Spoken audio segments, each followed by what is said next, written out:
Goodbye YouTube, hopefully you guys are having a good day today. Now, as you can see from the team preview, I'm using a modified version of the team I used in my previous upload, as my opponent is running a fairly standard team, walls, heavy hitters and all that. But the biggest thing that stuck out to me on this team is Sourbawss, because if I allow him to shell smash or baton pass that to Nidoking, I'm basically screwed. So big threat number one is going to be that Sourbawss, and I cannot allow him to go for that shell smash. So he's going to be leading off with the Claydol, as I will be leading off with my Zapdos, because I thought he would lead off with the Frostlass, and I really can't do anything to Claydol, so I'm actually going to switch into my Bronzong to go for the trick on whatever he decides to switch into my Bronzong. But he pulls his own double switch out to the Umbreon, and knowing that Umbreon can't do anything to me, I'm still just going to go for the trick. And then he brings in Sourbawss, and I was extremely excited when I saw him bring in the Sourbawss, and I managed to trick my choice band to him, because Sourbawss, the biggest threat on his team, is crippled not even 10 turns into the battle, which is just amazing. And he more than likely did that, seeing as standard Bronzong really can't do anything to Sourbawss, so you might have seen that as a perfect moment to go for the Shell Smash.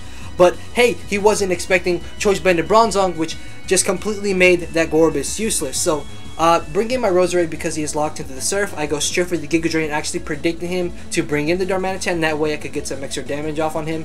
As the Fallen turn, I'm going to switch into my Bronzong, thinking that he will predict me to bring in my Chandelure and actually go for the Earthquake. But no, he does go straight for the Filler Bits, gets a crit above that, and just utterly annihilates my Bronzong, which obviously the crit didn't matter whatsoever. So now, because he is locked into the Flare Blitz, I'm going to bring in my Chandelure, and I'm going to go straight for a modest Choice Specs Fire Blast. And I missed.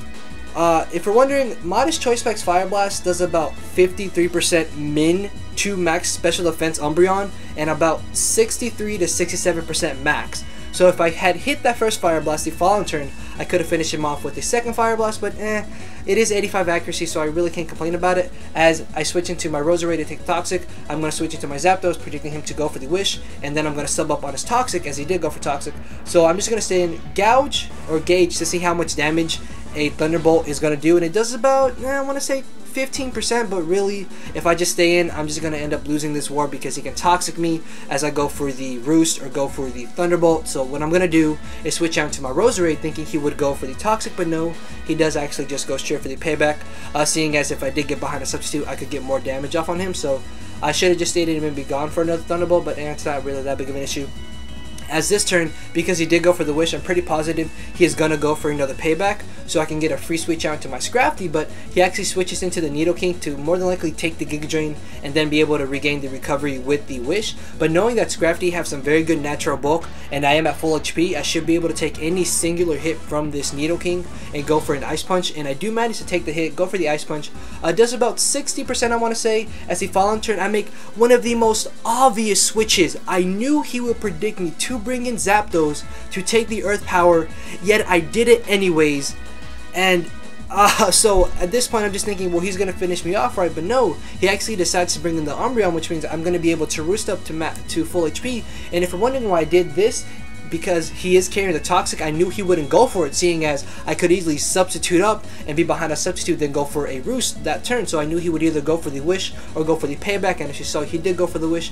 So next turn, what I'm going to do is bring in my Scrafty, actually predicting him to go for Toxic. And if you're wondering why you're not seeing leftovers, it's because I'm actually carrying Lumberry, because somebody said try Lumberry on Scrafty, and this is an instance where having leftovers would have helped me out, but hey, it's not really that big of an issue, as I know he's going to be fearing the fighting move. So what I'm going to do is go for the Dragon Dance, as he brings in the Claydol, and I know this Crunch won't be able to take it out, but I want to get off as much damage as possible before he kills me off with an Earth Power or an Earthquake. But as you saw, he went for the Rapid Spin, so I'm thinking if he didn't go for Earthquake and didn't go for Earth Power, then maybe he doesn't carry it. So I'm going to make a very risky play. In risk versus reward, I do go for the Dragon Dance, and I'm able to get the reward because he did just go for the Rock, which means I can go for a +2 Crunch and just utterly obliterate that Claydol. Obviously, the defense drop didn't matter whatsoever, as he's going to bring in the Sourbawss. Now I'm at +3 attack, and Sourbawss do have some very good natural bulk, so he's going to be able to live this Drain Punch, but I know I should get back enough HP to where I will be able to take a Surf and retaliate the following turn with another Drain Punch. But he gets a crit. Now, before any of you say, oh, that crit didn't matter, stop complaining, I actually did calculate, and if he was modest max special attack The most he could have done to me was 50%, and as you saw, I was around 60 to 70%. But in the long run of the battle, it doesn't matter, and you can't really control the random number generator, so shit happens. And I'm going to bring in my Blastoise as I do go for the Scald in the following turn, thinking that, hey, I should be able to finish him off with Rapid Spin, right? I go for Rapid Spin, and that literally did like only 1 point of damage.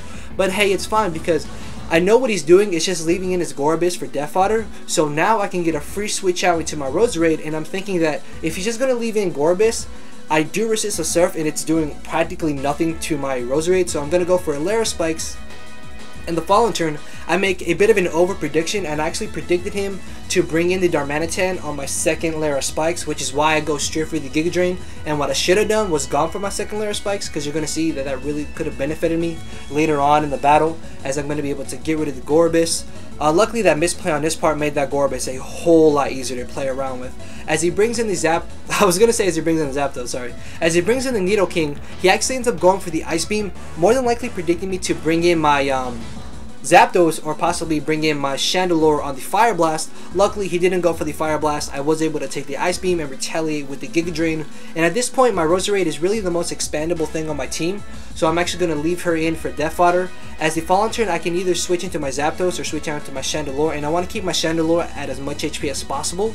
So what I'm going to do is bring in my Zapdos, knowing that I can take any hit from this thing. I'm actually going to stay in, go for the Heat Wave, and then he gets the 10% freeze, which I'm not gonna lie, I was really pissed about. And at this point in the battle, I was like, well, fuck it, I lost. There's really nothing I can do. So I'm just gonna leave in Zapdos basically as Death Fodder, because honestly, I'm not gonna thaw anytime soon. And I'm just gonna switch into my Chandelure, and I'm like, Fire Blast all of the things. I'm gonna go straight for the Fire Blast. Luckily, I don't miss it this turn, and I'm gonna be able to hit the Umbreon, which means the following turn, even if he does go for Protect, he's not gonna get enough HP back from leftovers to be able to live another one.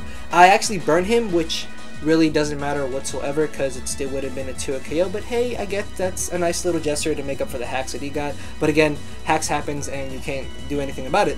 As I managed to finish him off, he's going to bring in the Frostlass, and I'm pretty positive I should be able to take one Shadow Ball. So I'm still just going to stay in, and I'm going to go straight for the Fire Blast as he goes for Elair Spikes, which does confirm the fact that he isn't carrying a Shadow Ball, because if he was, he would have gone for it. And then it gets the cursed body hacks, but no, it actually gets funnier. It gets funnier. It's not like mad. I wasn't mad or anything, because I knew at this point the battle was mine. But watch, he's gonna go for the Earthquake, and I live. But because he got the cursed body, I'm gonna be forced to go for Struggle. Above that, he ends up living, so this is where me getting up that second layer of Spikes would have helped me out. But hey, it's fine, because now I can bring in my Blastoise, and I know I should be able to take a non-boosted Earthquake, even though I am specially offensive. I do live that, and I'm gonna be able to finish it off with a Rapid Spin kill for the very narrow 1-0 victory in my favor. This battle was a lot closer than it should have been, but hey, it was still pretty fun, and hopefully you guys did enjoy it. And if you did, make sure to leave a like, leave a comment, subscribe to see more content. And with that, guys, I do believe I'm out of here. Enjoy the rest of your day. Later.